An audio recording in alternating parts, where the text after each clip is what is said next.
What's up, everybody? Welcome back to the Dripping Creativity Podcast. I am your host, Chris Corvan, and today we have an incredible guest with us, Jennifer Cox. Jennifer is an author and a trauma-informed mental health counselor whose work centers around representation, healing, and diversity. We're going to dive deep into the debut novel, Getting to Know You, a sapphic contemporary story that tackles themes of theater, identity, and the complexities of domestic violence and same-sex relationships. Jennifer, it's a pleasure to have you here. How are you doing today? I'm thrilled to be here. That might be the most gassed up intro I've ever gotten, and I hope I can live up to it. Hey, you know what? We only go up from here. Let's keep that energy going. No, I'm thrilled to be here. Happy that you invited me on. Definitely. So, beyond everything that I just covered there, what else can you tell everyone about yourself? Sure. I identify as pansexual and gender flux, and that's part of why I chose to publish with 9 Star Press, an indie publisher for LGBT plus authors. Check them out. I'm currently living in the Finger Lakes area, but I've moved kind of all around New York State throughout my life, both child and adulthood. I'm hoping to stay here, though. We really like it here. Huge nerd.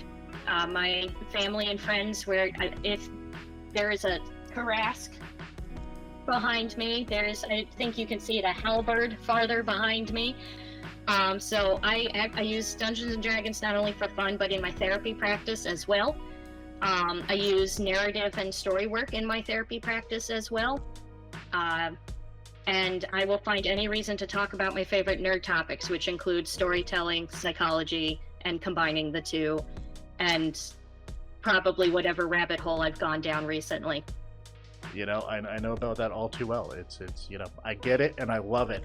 So let's actually kind of talk about your unique background here with blending creativity and mental health. How have those two fields kind of influenced each other throughout your journey? So I think my journey is like a microcosm reflection of humanity's journey with combining the two. If you look back on human history, we've been combining our mental well-being and our storytelling forever. I take an integrative approach in my therapy. I always try to find an approach that works best for each therapist or for each client. But if you were to ask me, like, Jen, in your heart of hearts, which therapy model or which voice speaks most to you, I would tell you, well, I was a little convinced by Carl Jung's concept of the archetypes. Basically, the idea that the reason why so many fairy tales are so consistent between cultures is because we as humans have used stories to teach each other things with very common themes across the globe forever. That's why fairy tales are a fantastic example of that, because there's so many characters that don't even need to have names, because when I say stepmother, you know what I mean. When I say the witch in the woods, you know what I mean, no matter which culture we're pulling from. So when it came to me deciding what career path to take, because I've been writing since I was 5. I have a clear memory of coming home from kindergarten and getting out a sheet of paper and starting a fairy tale. But I also felt called to the mental health field because I experienced firsthand how there's a particular shortage of people applying that skill set for children and for marginalized populations, and just understanding how mental health looks different for children. So that was what really got me looking into that. I never expected the two worlds to blend until I started learning about modalities like Jungian narrative, even TFCBT, which is an empirically based form of therapy, trauma-focused cognitive behavioral therapy, that a major milestone in it is for clients to be able to write their own story from beginning to end and take their power back in their narrative. And now I'm just full force with it. I mentioned I even do D&D in therapy. It's a trauma processing group where each of my teens has created a character that is going out in these life or death adventures and giving them some sense of catharsis about things that they experienced, because we do that unconsciously. So when I tie that to the book I decided to write, I look at it as, I think I'm just more aware than maybe some people are, that regardless of my best intentions, this book is going to reflect me and reflect my experiences, and I just have to try and be responsible about that. Yeah, Deb, it's just one of those things. You you can't really separate the artist from the art sometimes. I don't think so. I really don't. When we're gonna come back to the mental health stuff kind of closer to the end here. I kind of want to start off focusing on the books and the Sure. creativity there. So, as a pansexual gender flux individual, representation is extremely important and kind of at the heart of your storytelling there. How do you approach writing characters and narratives that reflect the diversity and the beauty of nonconformity?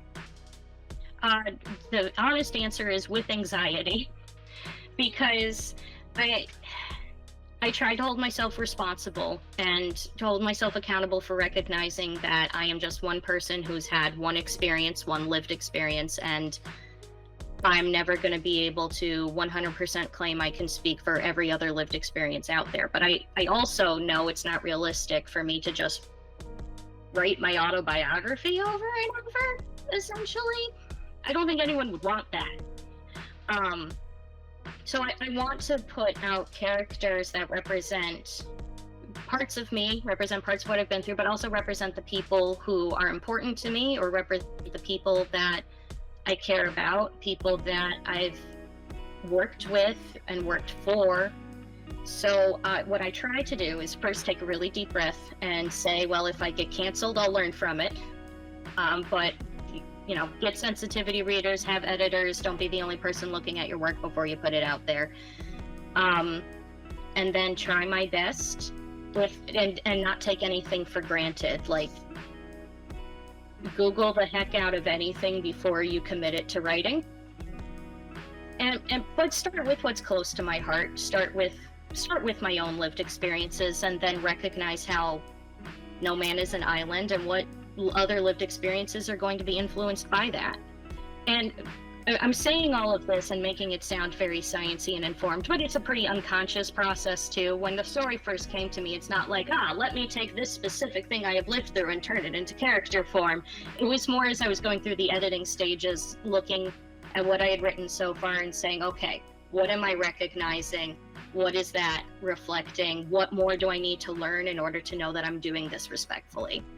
Deb, do you have sensitivity readers like as you were going through and creating it? Like, did you have other people? I wish I had more, but I had one in particular. I have a friend, Jordan, who is very important to me, and that I need to make sure I have come over to visit sometime soon, actually. But Jordan is Jewish, and my main character is Jewish, and I am not Jewish, and that's something that was very anxiety provoking for me. That was before any of the current events happened too. This has been a wild time to publish anything with a Jewish American character. It is a wild time to be a Jewish American person. So I was very fortunate that Jordan had my back, and it gave me not only encouragement that the character was well-founded and the things that I had in there were good so far, but then gave me so much more to build off of.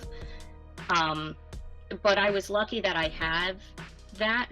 Well, lucky, and recognizing that that friendship came from a time of my life where I had more of an opportunity to connect with people outside of my circle. Jordan and I met in college.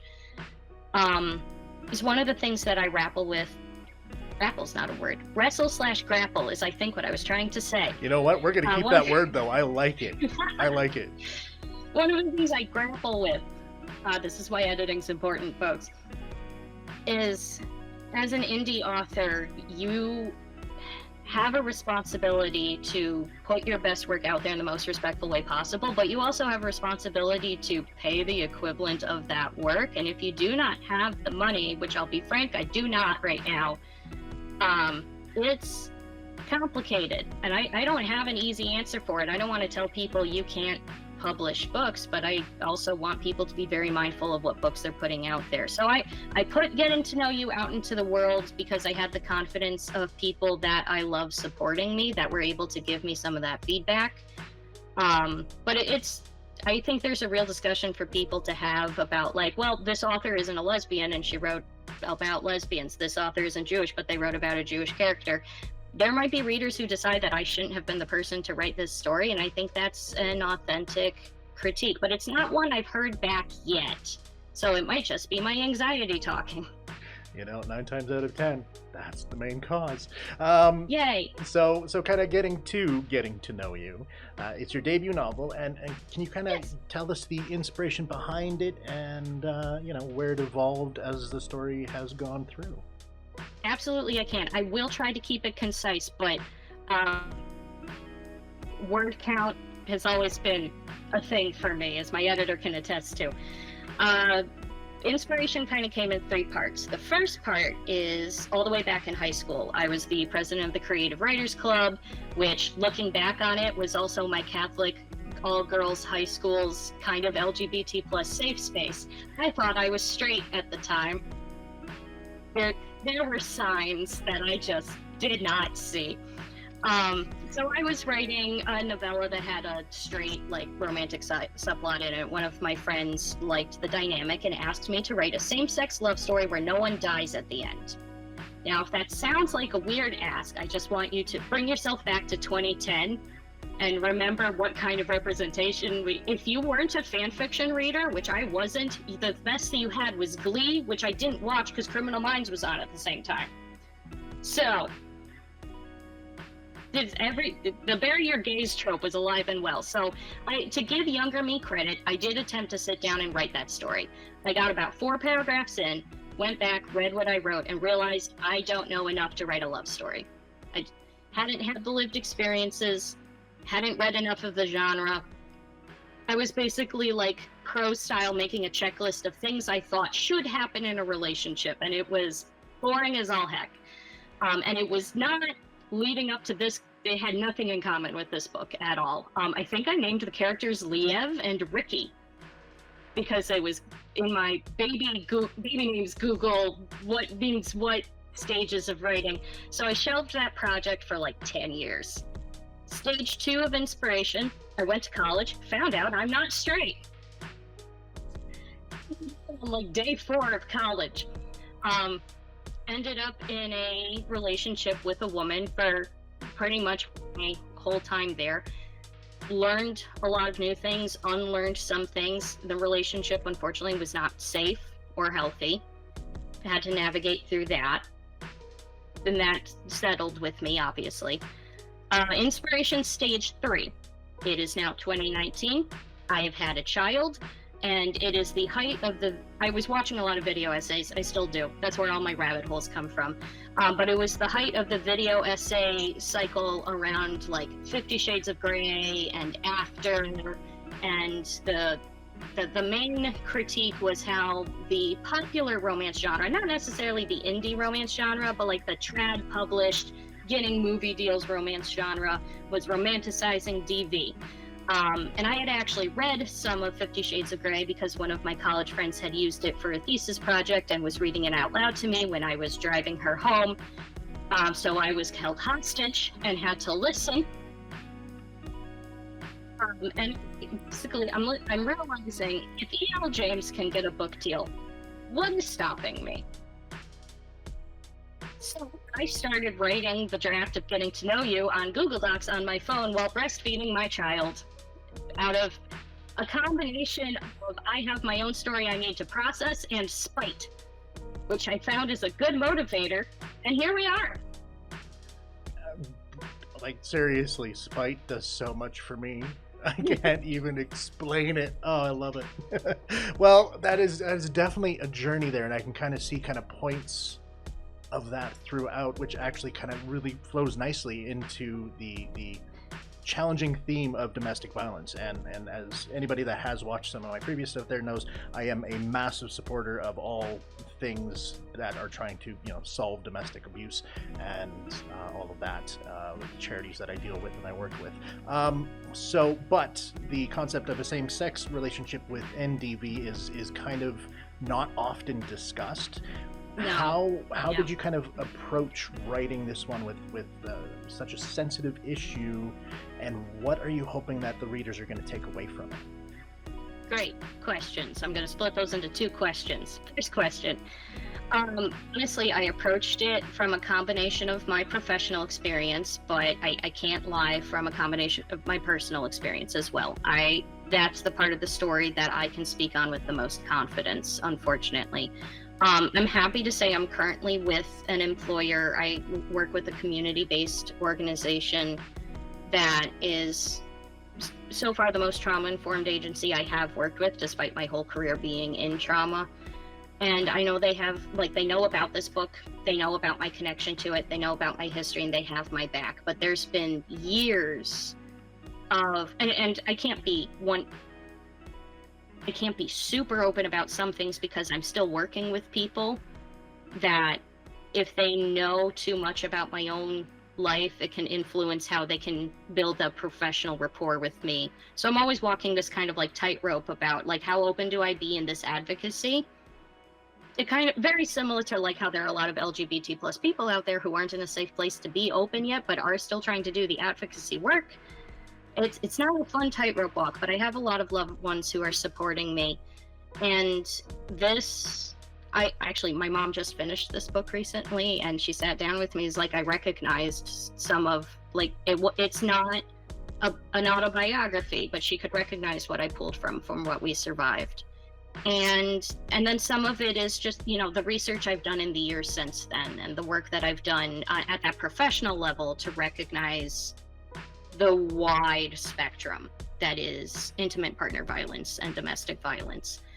And in doing that wide research, I'm happy to say, that there's a nudge, a hint, a twinge to reflect domestic violence more in same-sex relationships and the LGBT plus community. Research is starting. It is out there. It is getting done, but we're nowhere near done with it yet. But to start segueing my way into your second question, what research we have indicates that domestic violence in same-sex relationships happens as frequently as, or possibly more frequently than, heteronormative relationships, for a variety of reasons. So the biggest thing that I want to, even if this just happens for one reader, it'll have been worth it. I want somebody to get a different story about what DV can look like so that they aren't blindsided, and so that they, like, I can't say, I hope somebody reads this and it saves them from domestic violence, because it's so much more complicated than that. I hope somebody reads this and recognizes, oh, DV doesn't have to just look one way. DV isn't just a man hurting a woman, and that insight helps them be either a little bit safer or a little bit more self-accepting. Because I believe that we understand our world through stories. I believe we understand the world through the stories that we tell ourselves and that people tell us. And in so long as the stories we have about domestic violence is that it is straight, and that the man is the aggressor, and that it happens in marriages, and that it is physical, there are going to be millions of people every year who do not recognize what they're experiencing or what their loved ones are experiencing. And because they don't recognize that, don't recognize there are steps they can take to try and protect themselves, because they just don't realize what they're facing. So with that in mind, Getting to Know You is written for a young adult audience, intended for like late adolescents, younger adults, and then whoever needs it. And it's intentionally about two women who have been in unhealthy relationships. This is after those relationships are over, and it's about how that healing process is non-linear, but worth it, and that happiness again is possible. Man, that was a lot. It was a lot. I think it wasn't too much. I'm processing. No, it's okay. You're fine. You're good. You're good. Yeah, no, actually, that all sounds extremely important and very needed out there, especially in regards to the same-sex marriages. Like, that's definitely not something you I mean, to say "see enough" is not something you really want to say, because that doesn't sound good. You don't want to say that, like, oh, let's put all this out there, like, but you, in a way, there's a reason why I think we keep telling stories about the worst things that happen to humans, and we got to start including the stories that happen to everybody, not just white, cisgender, straight, married, with children people, able-bodied people.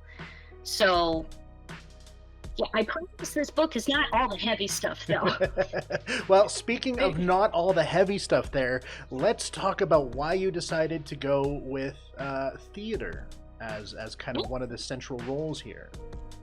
Because I'm a nerd. That's really what it comes down to. I did, and I'm not even like, this is what I mean by rabbit holes. And I'm like a jack of all trades when it comes to nerd interest, because I can't even claim to be like deep in the theater life. I did school musicals from 4th to 8th grade. And then in high school, I got my acting kicks through the mock trial club where I had to be the witness on the stand. And I was a pain in those lawyers' necks. Those other 14-year-old lawyers' necks. And I was in a couple, a musical and a play in college.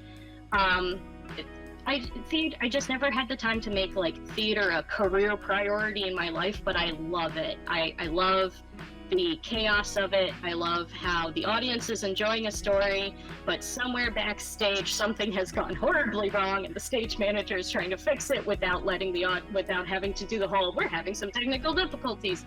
I just love the theater world so much. I'm fascinated by it. I think it's part of why I love the Muppet Show so much, is because it takes place in a theater. And you get that lovely dynamic. So yeah, it's just because that's something I love and I've always wanted to have more of a connection with. And so I went into writing this being like, well, I've dabbled my toes in it, and I'm not trying to make a story that's necessarily about theater. So this should be fine. So much research. For the dumbest little stupid scenes, I was like, well, I want my characters to sound like they know what they're talking about, because I don't know what I'm talking about, but they know what they're talking about. I had never heard of Stanislavski before, and now if you want to know why you should hear about Stanislavski, I can tell you. But that's some of the feedback I've gotten from my I'm very fortunate in the very few reviews I've done on this book so far. They've been 3 stars and up, except for Charles. Charles found me. Have you heard the urban legend of Charles? Allow me to educate you. Sorry, I was fascinated by this. I got a 1-star rating on my book with no written review. And I was like, it's weird that someone would bother to read my book and not explain why they hate it so much. So because I have so few ratings, when I clicked on the 1-star, I can see what account left it. And it's a private account named Charles that has, as of July, I haven't checked since, 8,200 reviews, 49 ratings, average star 1.2. Now, I'm going to be honest, the first thing that crossed my mind was I should friend request this account because I want to know which books were worth leaving a written review for. I held myself back. I just want to know which ones bumped it up to the 1.2. No. Was one of them a 3-star? My husband, so I won't know, but I've held myself back. But I went on the Threads, guys. I'm building a lovely writer community of friends on Threads. I love them. And so I was like, I think I've made it. I think I have an official troll review. This looks like a troll account. I think I've officially made it. And my first comment response was, is it Charles? And I was like, does Charles have a reputation? Yes, Charles apparently is a famous Goodreads account. Do you understand why Goodreads has allowed this account to stand if this is like a known thing? That finds all of the gay books and the queer books to 1-star review them. And I was like, oh, this means that if you're searching for queer books, you can find mine. I officially made it. So, this was a total tangent, I'm sorry, but I just need to share Charles, if you're hearing this for some stupid reason, I love you. Thanks for hating me as an LGBT plus author. Keep hating, because what are you doing with your life? Well, and that actually kind of brings up, maybe that's why he's doing it. Because he's not leaving negative reviews, he's just giving it the 1-star, right? It's still a dumb thing to do because it then brings the rating down. Because I don't know. Okay, if this is how you try to contribute to the LGBT plus people by giving them a boogeyman, I guess go but maybe go touch grass. I don't know. It's so weird. That is such a weird concept to do. It is. He's wild. I don't know. I don't even know if Anyway, so I'm fortunate enough that most of my reviews are pretty positive, but I've got two types of reviews. I've got mostly 3 stars and 5 stars, and the 3 stars are like it was good, but I would have liked the pacing to have been tightened up a little bit, and I did not need to know this much about theater. And the 5-star reviews are like, pacing was very realistic, and oh my God, Stanislavski. So if you are tired, this might be the book for you. You know what? That's another good thing to throw on a poster right there. I dig that. All right. So we are past the halfway point of the main interview. So let's kind of switch topics here and dive into the mental health counselor side of things. How did you kind of get involved into that?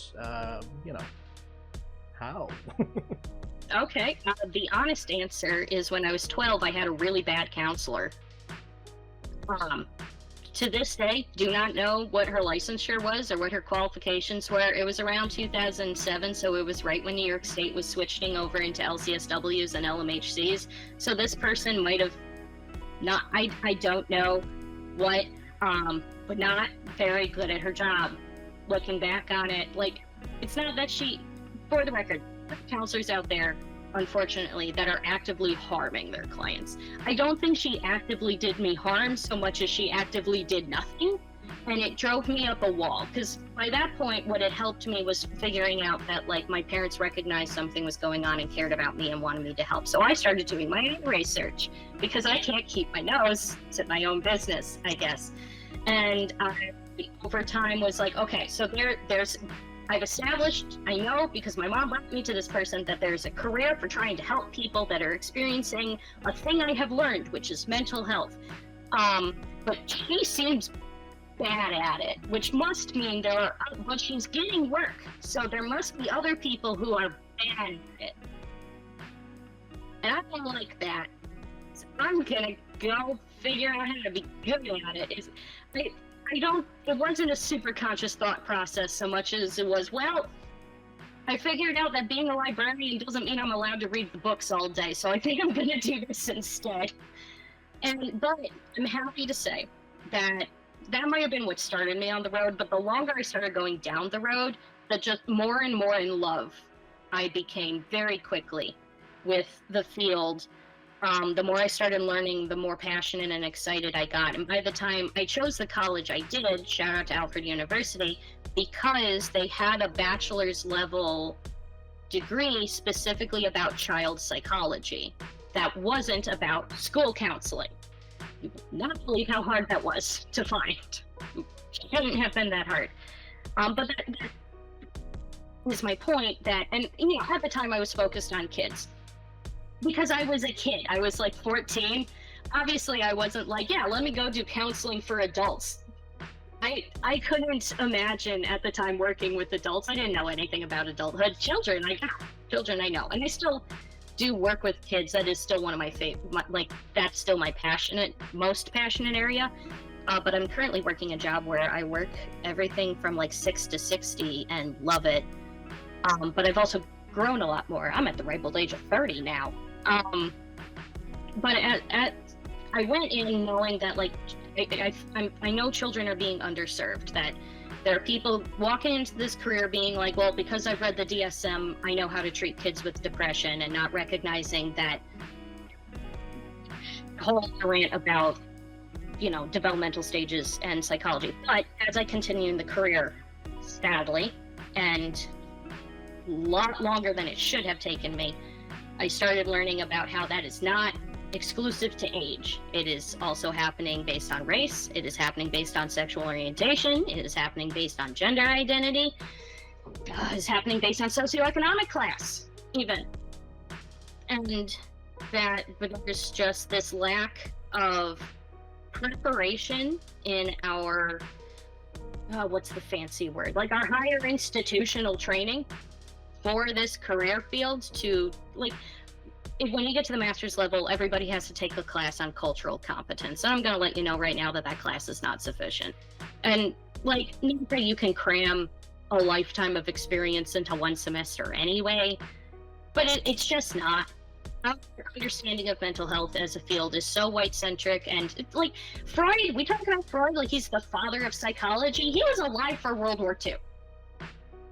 Humans have had brains for much longer than that, and in many more countries than England. So, trying to get off my soapbox, I promise. But the longer I went down this, the just more and more passionate I got, the more and more passionate I got about serving my clients. And I think that what has led me to being so drawn to working in trauma work specifically, because that's where you need to fight that fight the most, unfortunately. For reasons that are probably kind of obvious. You're not going to have trauma symptoms if you've got adequate support and understanding by the systems around you. So that eventually led to me working in residential treatment centers and in trauma level foster care. And now I'm in my community-based program where we mostly work with people who are qualified victims of crime. And I love my job. There's no one else I would rather work for than these people that are doing the hardest work they're ever going to do in their lives, but they're willing to do it. And I'm so proud of them, and I get to watch them do amazing things every day. I love that. Oh, the passion I can hear in your voice. So it's fantastic. I'm very excited. I get so upset about this stuff sometimes. I can imagine. So then let's kind of start flowing into the eventual rapid fire here. But you balance a lot. You have a lot on your plate between writing, counseling, family, all of that stuff there. How do you find yourself managing to juggle everything? I don't. I know. I'm gonna be honest, I don't. Like, when you go online and you're like, tips for writers, you're gonna make sure you set aside a little bit of writing every day. I do not do that. I'm gonna be honest with you. Should I? Probably. Sorry, Elizabeth and Raven, if you're listening to this. I'm not trying to be a bad 9-star press author here, but like when I have my 9 to 5 and then I have my kid who needs me, and then you have a house that is broken. Like, my house is just broken, okay? Like, there's just, I know I'm lucky to be a 30-year-old with home ownership in the first place, but it's also just a broken house. So by the time all that is done, I want to go to bed. And then I'm supposed to exercise, sleep? Like, come on.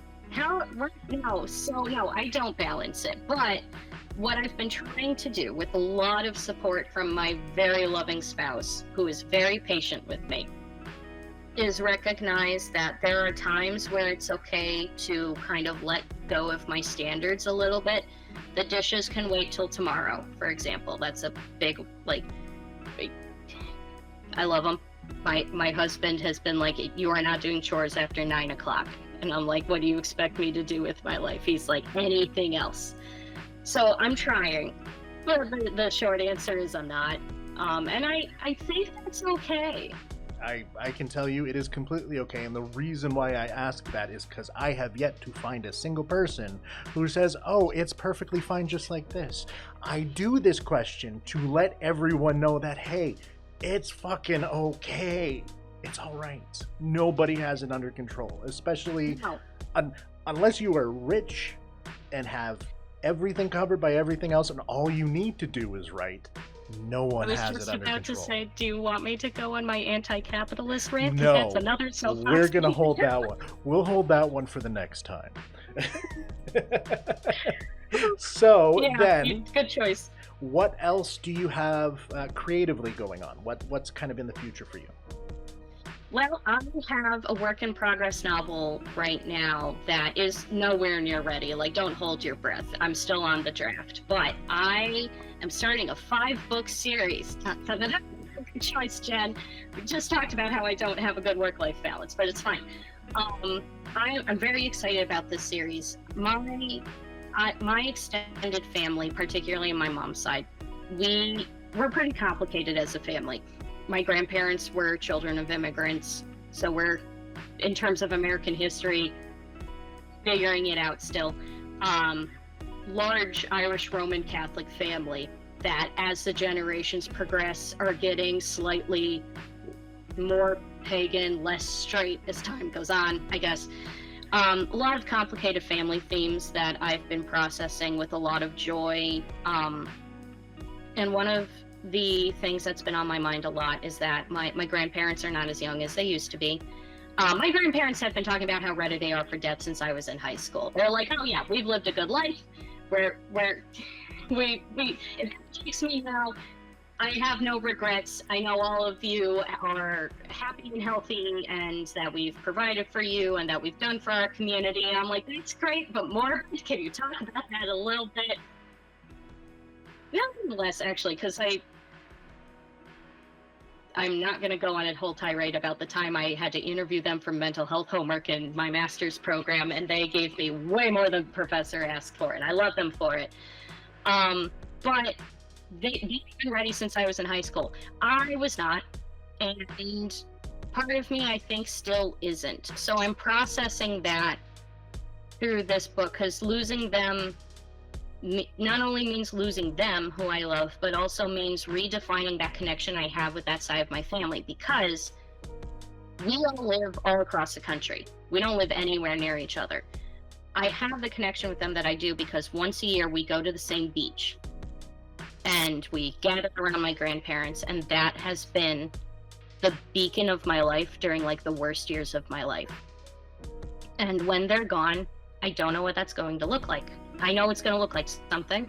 I don't know what it is. So I am writing a story about a witch whose grandmother has passed, and she inherits the business of being the sea, like the island beach witch. She's lived there her whole life. This is all she's ever known. The rest of her family is all over the world. And now that her grandmother is gone, what does that mean? How does she step into that role? There's also a little bit of a love story with a non-binary witch named Zephyr. So Morgan and Zephyr will be coming eventually, Lord knows when, on Arcane Shores. And then the rest of the books are going to follow various members of the family as I process various other aspects of my life. You know, there's those, write what you know, but at the same time, I'm a firm believer in writing to understand yourself. 100%. Yeah, like I know 90, like, just to flip it on me for a second here. I like, when it comes to my writing, the most creative stuff I have is usually when I'm trying to deal with something, depression or anxiety or something like that. Instead of letting myself sink into that hole, I will write something. I'll write a short prose or a poem or whatever, just something to solidify that emotion in itself. And it usually involves me tormenting and destroying some poor character out there. But it's kind of how I choose to use my depression and my anxiety and all that to further myself by creating something and finding an outlet and a way to phrase what I'm feeling. And I think that's extremely important. And that's such a healing process. It's why I do it with my clients at work, is because it gives you power over your own story again, and gives you I love this term that social media came up with. It gives you your main character energy back. Definitely. And I want more people to be doing it. Completely, 100%. All right, so now we're going to slowly convert into the rapid fire question. Take a second, take a drink. Focus yourself. I did not prep a drink, so I'm gonna tough it out like it's one of my therapy sessions, and I forgot to fill my bottle first. You come onto a show from the Creative Coffee Cafe, and you don't bring a drink. I know, short-sighted me, but I remembered to plug in my microphone, so pros and cons. We'll take the small victories where we can. All right, the rapid fire that never turns out to be rapid fire. Here we go. Coffee or tea? Tea. Favorite comfort food? Spaghetti, noodles and meatballs. Ooh. If you could give one piece of advice to someone struggling with their identity, what would it be? Oh, Lord. Okay, this one's not short, but I'm going to try and keep it concise at least. Look on the story. I've talked a lot today about how I feel like we understand ourselves through the stories that we tell ourselves and the world tells us. Look back on the stories that have meant the most to you. Find the characters in those that have meant the most to you. Now, it doesn't mean that character's gender is your gender automatically. Like, if you strongly connect with I just thought of Shepard from Mass Effect, but Shepard can literally be guy or girl, so that was a bad example. Just because the character you're connecting with has that gender isn't me saying it's your gender now, but like, find the characters that are connecting with you and work to understand what it is about those characters that is meaningful for you beyond just like the cool thing they do in the story. Then ask yourself, if I was the type of me I want to be, how much of that did I learn from these stories? How much of that do I want to be different than maybe other stories people have told me? And honestly, try writing a book.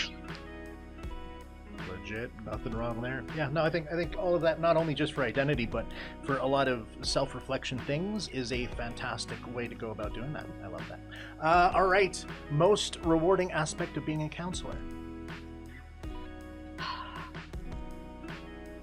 I don't have a word for it. It's the feeling you have when the person in front of you has pushed and pushed and pushed through, and then they're holding this spark that tells them that there's gonna be another side to this, that whatever they came to see me for isn't going to be forever.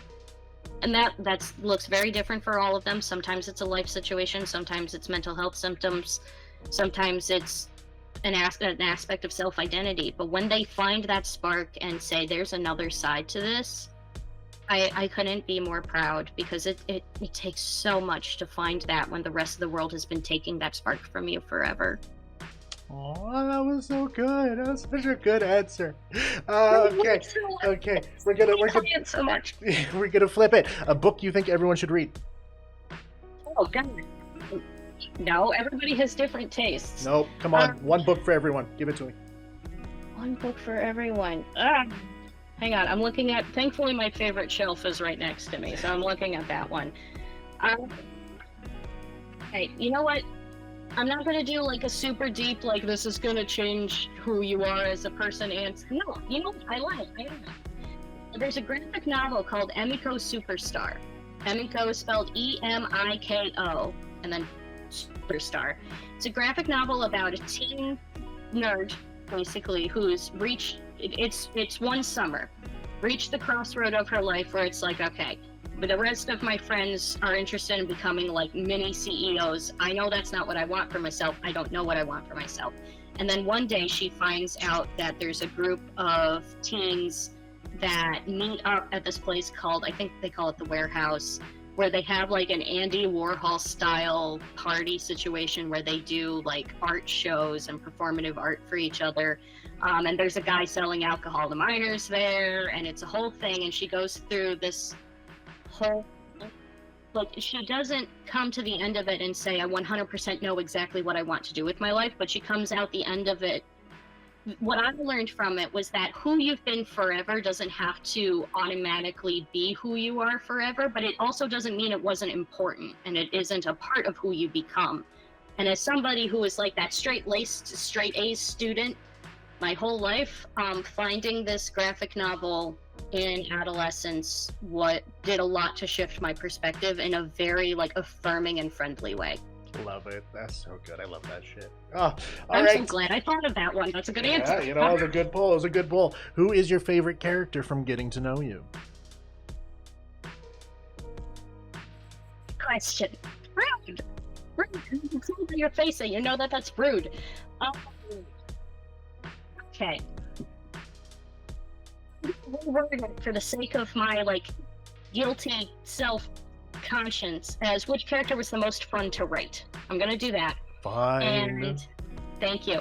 That character is Coral. Coral is my two main leads are Maggie and Gwen.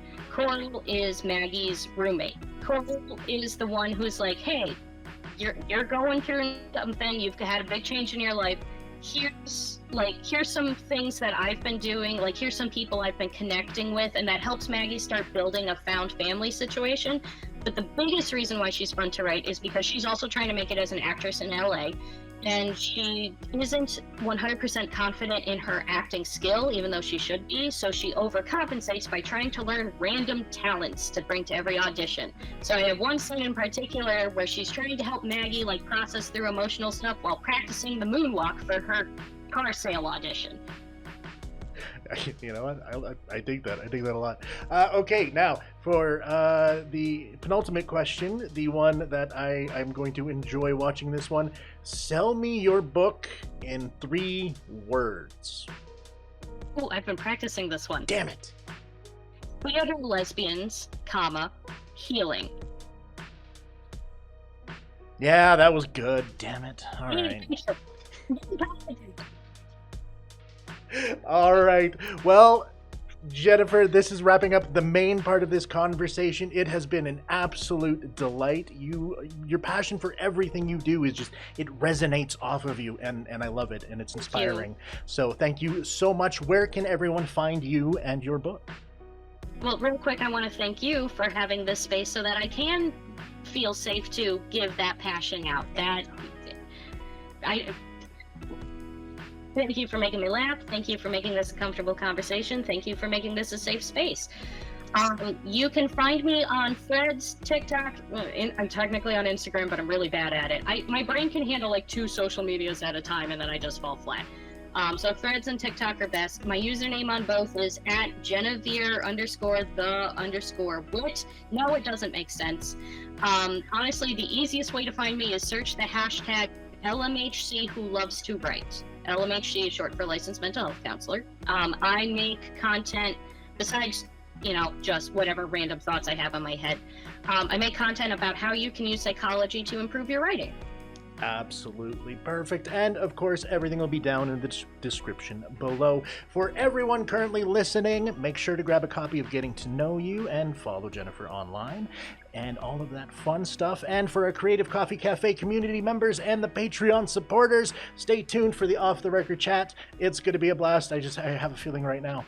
And yeah, my name is Chris Corvan. You can find me everywhere, Chris of the Void. Until next time, stay creative, stay inspired. See ya.